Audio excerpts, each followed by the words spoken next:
Hey guys, TronKat, or girls, or whoever watches videos on YouTube nowadays. Anyway, I just wanted to come back with a quick demo impressions of Kayne and Lynch 2. Sorry if I'm not too energetic in this video. I felt horrible all day. I just want to pass out. Anyway, that's why I'm wearing my Cartman shirt. Yeah, you guys totally want to see a fat guy wearing a fat guy on a shirt. Wait.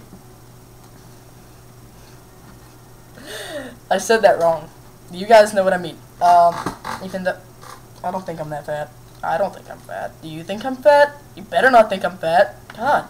No. But, anyway. So, yeah, I just finished playing up the, multiplayer part of the Kayne and Lynch demo. I finished the campaign part right when the demo came out for PlayStation Plus, the users of PlayStation Plus. And, honestly, I wanted to make the video, but I wanted to wait till I played the multiplayer, but I was too scared to. I was way too scared to after playing the single player, because this game, I believe it's made by Square Enix and produced by Eidos, however you say it. I believe it's produced by Eidos and made by Square Enix.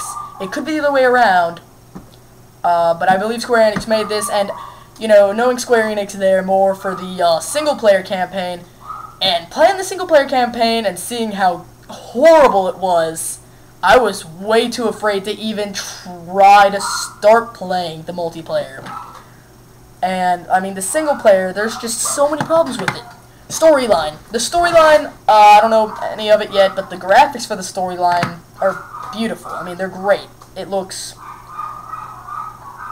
perfect for a game like this.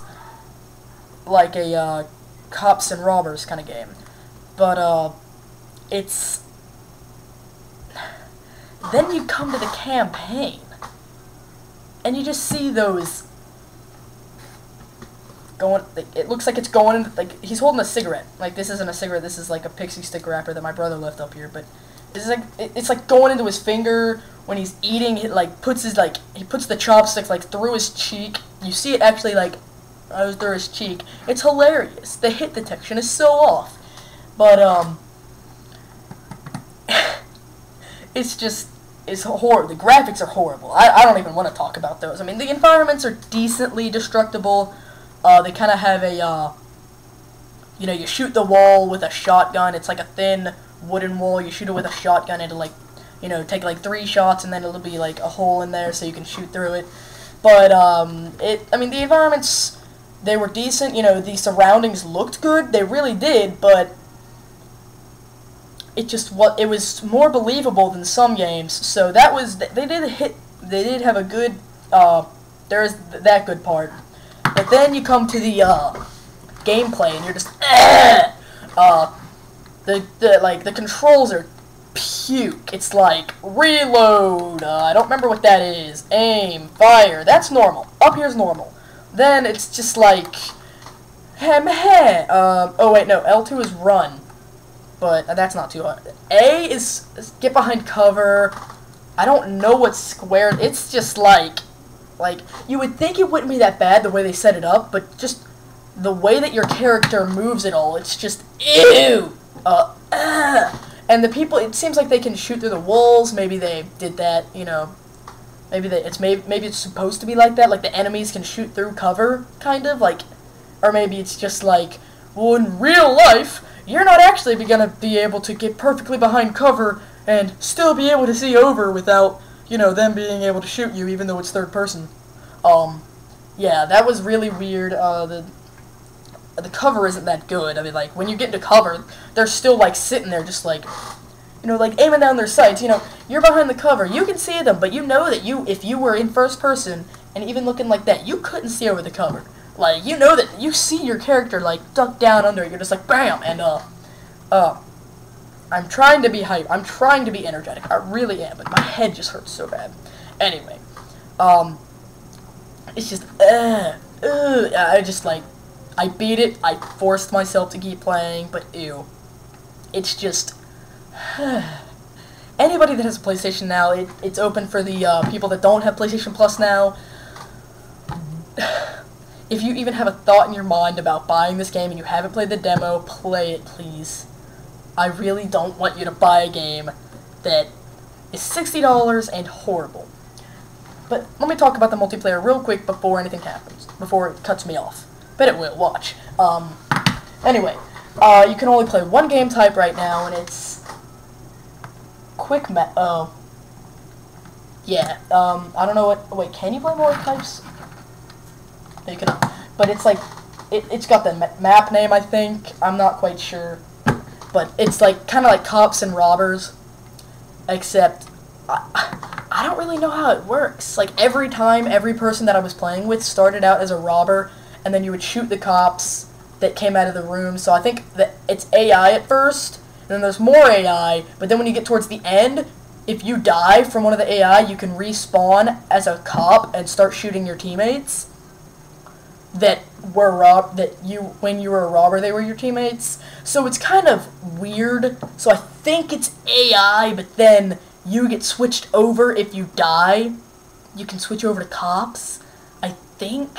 I'm pretty sure that's how it works. I think it's mostly AI, but it's an amazing concept. It's great. Like, Cops and Robbers, it's perfect, but the way they set it up didn't really work too well.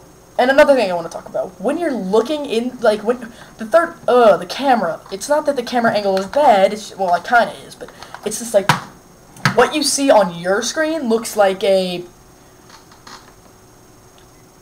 old-time TV. Like, it's like a, like, kind of like a, not really old time, but like 70s TV, but it's kind of got some problems in the TV, so it's fuzzy. It's an interesting concept with the camera, but they really could have just made it clear, you know, the picture clear. It would have made it so much better. That was really one of my only problems with the multiplayer, besides a lot of the glitches it had. It had a lot of laggy problems, or glitchy problems. They weren't too major, but you could notice it, and it kind of bothered you. It bothered me. The other people in there, you know, they seemed nice. You know, most of the people on the multiplayer that I've played with seemed really friendly. And they all said that they're going to get the game, because anybody that's still playing it by now is going to get the game. I mean, like, but it took me forever to find a match, but it's a really good idea for the multiplayer, but they kind of did some things that just made it not work out. Overall, honestly, I don't even have a thought in my mind of buying it until it's like $10, which, with how bad this game is, shouldn't be too long. Ha ha ha. No, yeah, it's really not that great of a game. I wouldn't suggest this to anybody, honestly. I can't think of any type, unless you, like, have a job, like a job that pays, like, way too much, and, then maybe, or your family is, like, extremely rich, and you get any game you want, then why not? But, God, I wouldn't even suggest it to those people. It's just that bad. It's, ew. It's worse than Lost Planet 2. Like, I'm sure a lot of people out there did like Lost Planet 2, in my opinion. When I did actually play the actual game, I still didn't like it all too much, but yeah, this is worse, in my opinion. This is I told my brother to play it. I told him it was amazing, and then he finished playing it, and he literally